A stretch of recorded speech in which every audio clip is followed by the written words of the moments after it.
Ibadallah, jamaah majlis kajian aqidatit tauhid rahimakumullah. Pada pagi ini kita membahas perkara yang agak rumit ya. Kenapa saya katakan sedikit rumit? Karena dari masalah inilah muncul dahulu firqah-firqah atau kelompok-kelompok dalam kajian ilmu al-aqidah. Sepanjang perjalanan sejarah umat ini, mereka mempersoalkan masalah yang akan kita bahas ini, dan masalah itu merupakan persoalan yang mendasar dari titik simpang perbedaan mereka satu sama lain. Sehingga lahirlah kelompok Jabariyah dan Qadariyah. Dan bahkan sebelum itu lahir kalangan Khawarij, Mu'tazilah, dan juga nanti sebagai respon dari kelahiran firqah-firqah tersebut, lahirlah para ulama seperti Abul Hasan al-Ash'ari dan Abu Mansur al-Maturidi yang mencoba untuk meluruskan pemikiran yang berkembang, yang tidak lagi mengambil langkah-langkah kajian seperti yang dilakukan oleh para ulama yang mengambil petunjuk dari cara-cara Al-Quran dan Sunnah yang telah dipraktikkan oleh para sahabat dalam mengisbatkan atau menetapkan keyakinan akidah. Sehingga perdebatan itu boleh menyita banyak energi para ulama, bukan hanya bilangan 1-2 tahun, bahkan beratus tahun. Kalau kita hitung sampai sekarang sudah ribuan tahun perdebatan-perdebatan itu berkepanjangan. Nah, kajian-kajian yang mereka rumuskan itu terdisiplin dalam suatu ilmu yang sampai hari ini ma'ruf di kalangan ulama dan penuntut ilmu,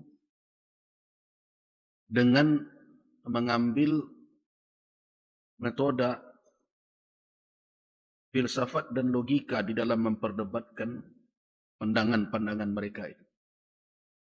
Itulah yang disebut dengan ilmu kalam. Nah, ilmu kalam ini memang membahas perkara-perkara tauhid, perkara-perkara akidah, tetapi mengambil warna kajian atau perdebatan di dalam logika dan ilmu filsafat. Nah, sehingga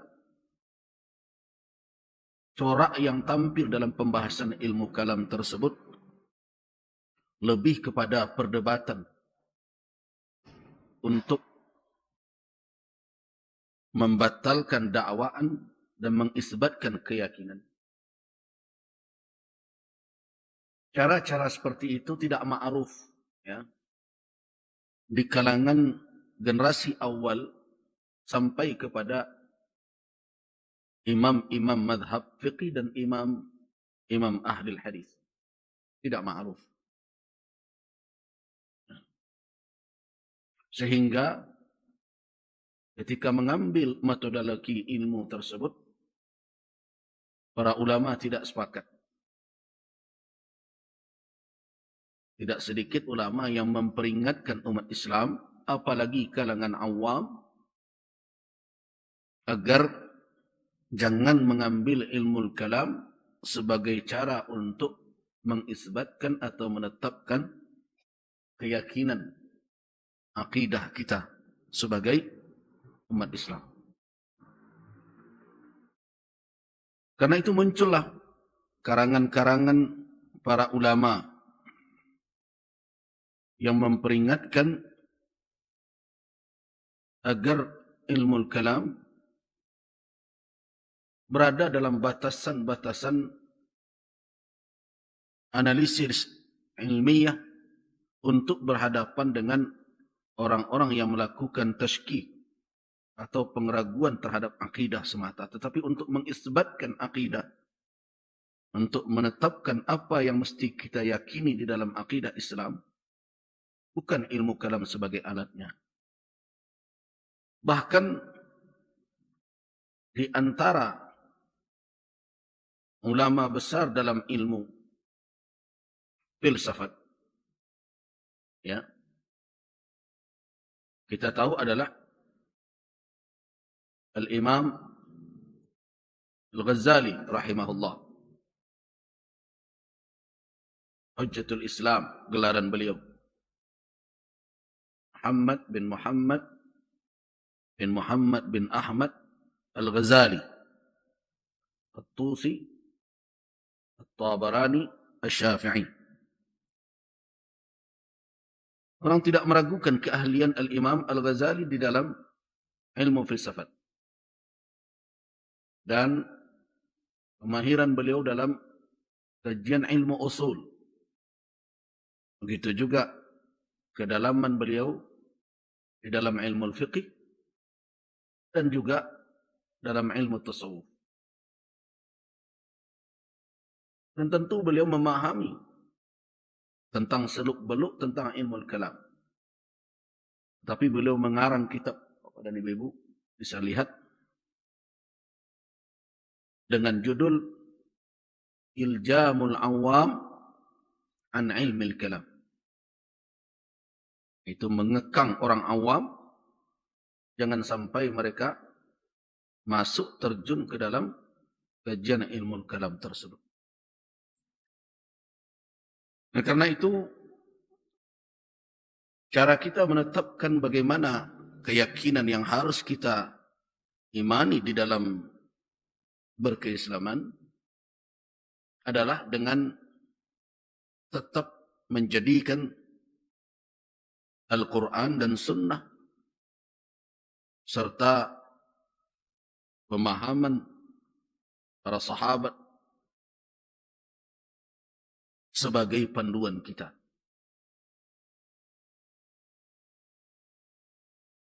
Dan tidak masuk ke ranah ilmu kalam secara mendalam dengan berbagai perdebatannya. Apakah terkait dengan kalam Allah, terkait dengan pelaku dosa besar, dan berbagai masalah-masalah yang menjadi objek pembahasan yang memanas di tengah-tengah ahlul kalam tersebut. Namun, ada satu persoalan yang kadang sulit kita hindari karena menjadi pertanyaan ketika membahas tentang qada dan qadar.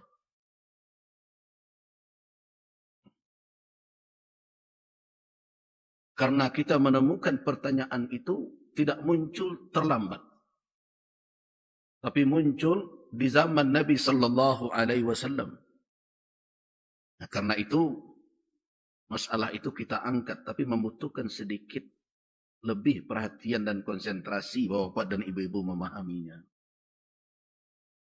Apa itu? Yaitu tentang perbuatan kita manusia. Apakah itu juga termasuk makhluk diciptakan atau manusia bebas berbuat? Mereka yang menciptakan pekerjaan itu pada asalnya. Apakah perbuatan kita ini juga diciptakan oleh Allah, bukan kita saja, atau kita yang menentukan, yang membuat? Dari mulai mendasarnya, artinya kita punya kebebasan mutlak. Ini salah satu yang dahulu menjadi perdebatan sengit. Sehingga lahir dua kelompok. Kelompok yang mengatakan manusia tidak punya daya apa-apa terhadap perbuatannya. Segala perbuatan itu diciptakan oleh Allah. Jadi manusia hanya menepati saja. Akhirnya mereka berkesimpulan bahwa manusia majbur. Manusia dipaksa untuk tunduk kepada apa yang diciptakan itu dan tidak bisa keluar dari itu. Nah, kelompok ini yang kemudian dikenalkan Jabariyah namanya. Kemudian ada kelompok yang mengatakan bahwa tidak ada perbuatan manusia ini ditentukan, diciptakan oleh Allah. Manusia memiliki kewenangan mutlak bebas menentukan. Mereka lah yang memiliki qadar dan qudrah untuk berbuat dan tidak berbuat. Tidak ada intervensi di situ. Dalam hal ini, muncullah yang membawa paham tersebut yang disebut dengan kelompok Qadariyah. Nah, jadi ada dahulu lahir orang yang menganggap manusia robot, mau mengapa saja, bahkan mencuri pun mereka itu menjalankan apa yang diciptakan oleh Allah. Dan ada kelompok yang mengatakan Tuhan tidak ikut campur dengan perbuatan manusia, manusia bertindak, mereka yang menentukan, yang membuat perbuatan tersebut. Nah, dua kelompok ini berkembang di tengah umat Islam menjadi perdebatan hangat, dan di samping kelompok-kelompok lainnya, perdebatan-perdebatan itu menyita perhatian para ulama beratus-ratus tahun lamanya. Nah, tentu kita tidak akan masuk terlalu jauh tentang mereka itu. Cuma yang perlu kita fahami, kita setelah kita mengkaji kemarin ada 4 rukun ya. Sudah kita jelaskan 4 rukun beriman dengan qada dan qadar. Yang pertama adalah iman dengan ilmu Allah asy-syamilul muhit. Yang kedua iman dengan apa yang telah dituliskan oleh Allah di Lauh Mahfuz. Kemudian yang ketiga iman dengan masyiah, dengan iradah Allah dan qudrahnya. Kemudian yang terakhir iman bahwasanya Allah menciptakan segala sesuatu. Nah, pada syarat yang keempat ini Allah menciptakan segala sesuatu. Nah, apa maksud menciptakan segala sesuatu? Bapak dan Ibu, mari kita baca satu ayat ringkas, ayat yang pendek di dalam surah As-Saffat ayat 96.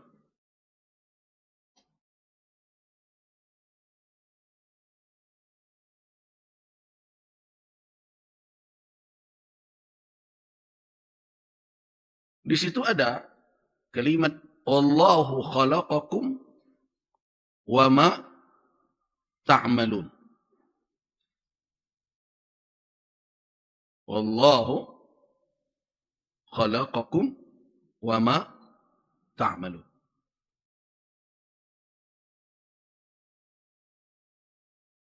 Dan Allah lah yang telah menciptakanmu dan apa yang kamu lakukan. Kalau begitu kita menterjemahkannya, maka lahirlah pemahaman bahwa apa yang kita lakukan diciptakan oleh Allah. Tapi kalau kita lihat penafsiran ulama, wa ma ta'malun itu ada yang ditakdirkan. Allah menciptakanmu dan apa yang kamu buat. Maknanya apa? Patung-patung berhala-berhala yang kamu buat itu juga ciptaan Allah. Kenapa itu yang kamu sembahkan? Ayatnya tentang itu pertama. Qala ata'buduna ma tanhitun. Ibrahim berkata, apakah kalian menyembah apa yang kalian pahat dengan tanganmu sendiri? Itu yang kalian sembah. Padahal Allah lah yang menciptakanmu dan apa yang kamu perbuat itu. Artinya ini maksud ma ta'maluna bi aidikum. Nah, jadi ada dua penafsiran di sini ada yang mengatakan Wallahu khalaqakum wa ma ta'maluna bi aydikum. Artinya Allah menciptakan kamu dan patung-patung yang kamu buat itu juga ciptaan Allah. Kenapa? Kan kamu membuatnya dari apa? Dari kayu. Ciptaan Allah. Dari batu. Ini ciptaan Allah. Dari pasir. Ini ciptaan Allah. Karena buat masa jahiliyah dulu patung dari kurma. Ini ciptaan Allah. Tapi ada yang memahami ayat ini, wallahu khalaqakum wa ma ta'malun. Allah menciptakan kamu dan apa yang kamu lakukan. Artinya perbuatanmu juga termasuk ciptaan Allah. Kalau begitu kita memahami ayat ini, maka kesimpulannya apa?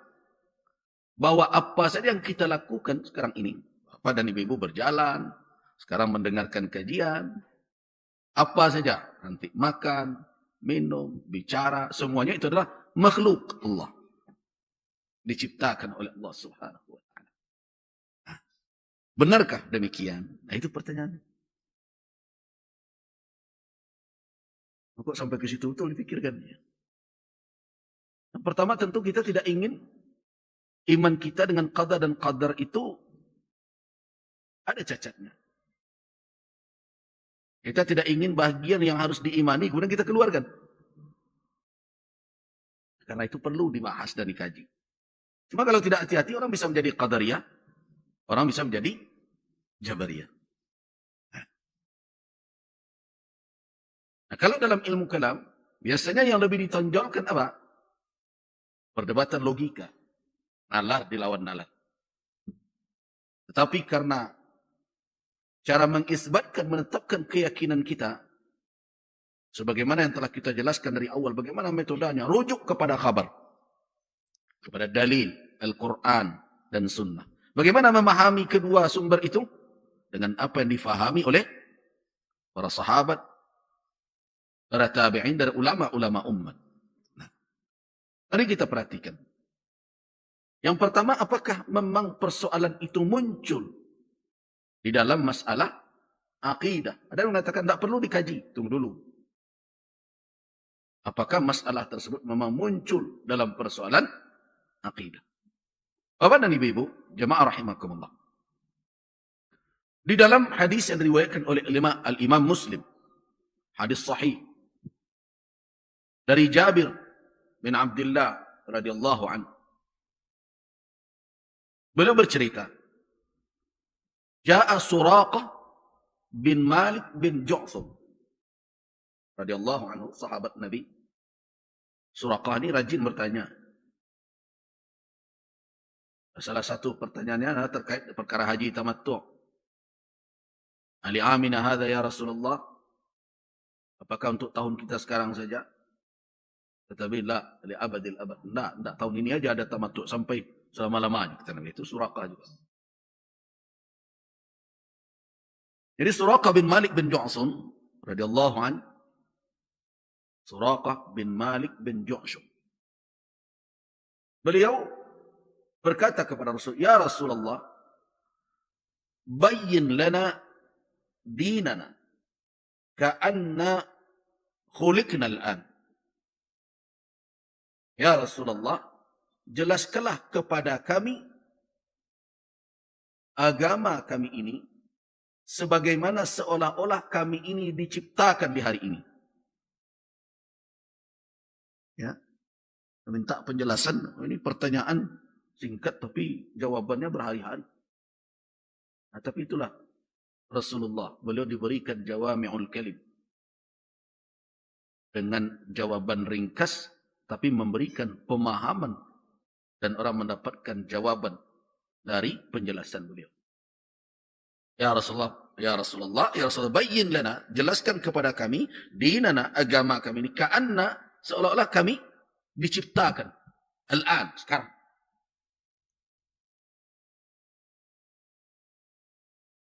Itu fimal amal yaum. Di mana posisi amal kita di hari ini? Anggap saja kami ini baru lahir, kami tidak tahu apa-apa. Amal perbuatan kita ini fima. Di mana perannya? Jadi rupanya sudah jadi pertanyaan di kalangan sahabat. Afima jaffat bihil aqlam wa jarat bihil maqadir aw fima yustaqbal. Kata Suraqah bin Malik, bagaimana peran amal kami? Apakah amal kami itu terjadi sesuai dengan yang sudah kering tinta yang tertulis di Lauh Mahfuz itu? Wa jarat bihil maqadir, dan telah berlaku takdir padanya, atau amal ini fima nastaqbil, kita menentukan untuk yang akan datang. Ini amal ini sudah dituntaskan penentuannya di masa lalu, telah tertulis di Lauh Mahfuz, telah selesai qalam menuliskan, sudah kering tinta, sudah ditetapkan maqadir, takdir segala sesuatu. Begitukah amal yang sekarang ini? Atau fima nastaqbil, tergantung awak ke muka.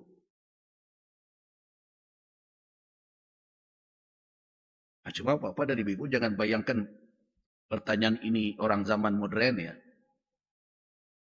Supaya kita jangan menganggap kita pula yang paling modern dalam beragama. Ternyata dahulu para sahabat sudah sampai ke sana mereka. Suraqah bin Malik tidak pernah ikut kuliah ilmu kalam. Dan tidak ikut perguruan tinggi agama Islam. Berarti pertanyaan ini murni dari apa? Dari perenungannya, dari kegelisahan batinnya. Itu makanya perlu kita jawab. Ini amal ini bagaimana? Kenapa bisa muncul seperti itu?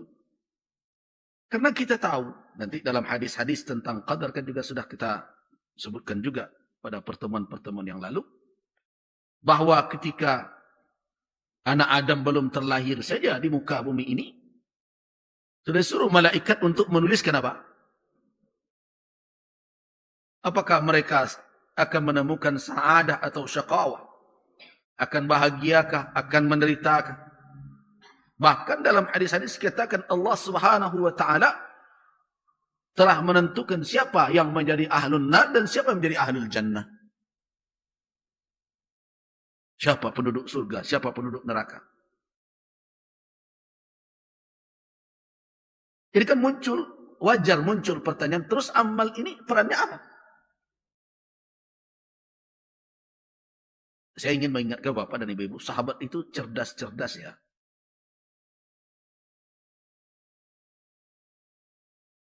Ini banyak orang dalam beragama merasa lebih cerdas sekarang dibandingkan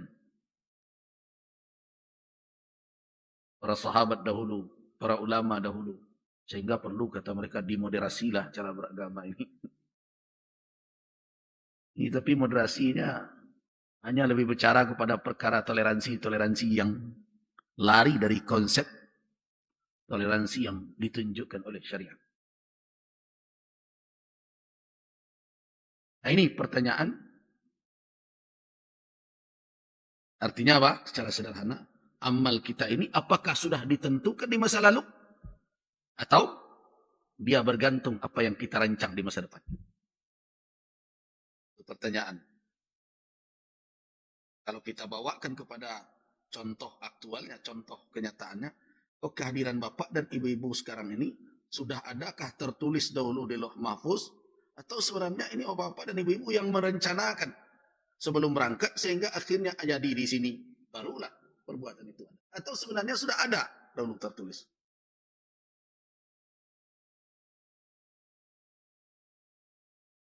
Kira-kira bagaimana jawabnya? Pusing juga ya?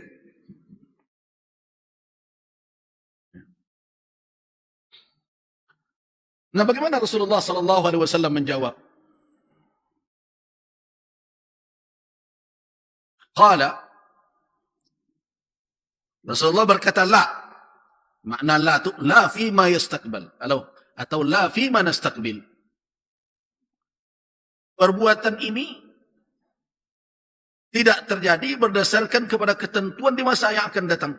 Tapi kata Nabi, bal fima jaffat bih al-aqlamu wa jarat bihil maqadir. Perbuatan yang kita lakukan al-yaum hari ini, itu bukan kita merancang sebelumnya. Bukan kita. Jadi bukan berdasarkan ke depan. Tetapi ini telah bersesuaian dengan apa yang telah tertulis dan apa yang telah ditakdirkan ke sana. Ketentuannya berlaku. Jadi bukan ke depan. Jadi apapun yang diperbuat oleh manusia hari ini, sudah ada qadarnya. Sudah ada catatannya. Fi imamin mubin. Jangankan perbuatan manusia. Sehelai daun yang gugur ditangkai di tengah hutan belantara sana. Semuanya sudah tercatat fi imamin mubin. Di kitab. Di dalam kitab, di loh itu. Ini terjadi, ini tidak terjadi. Makanya para ulama ilmu al-aqidah merumuskan kalimat Masya Allahu kan wa ma lam yasha' lam yakun. Semuanya ada takdirnya. Jadi kata Nabi SAW, jawabannya bukan fima nastaqbil. Perbuatan itu bukan kita ke depan. Bukan kita ke depan. Artinya dia diciptakan atau ada. Ditetapkan di masa mendatang, tidak. Tetapi dia telah ditetapkan di masa lalu. Artinya qadar berlaku.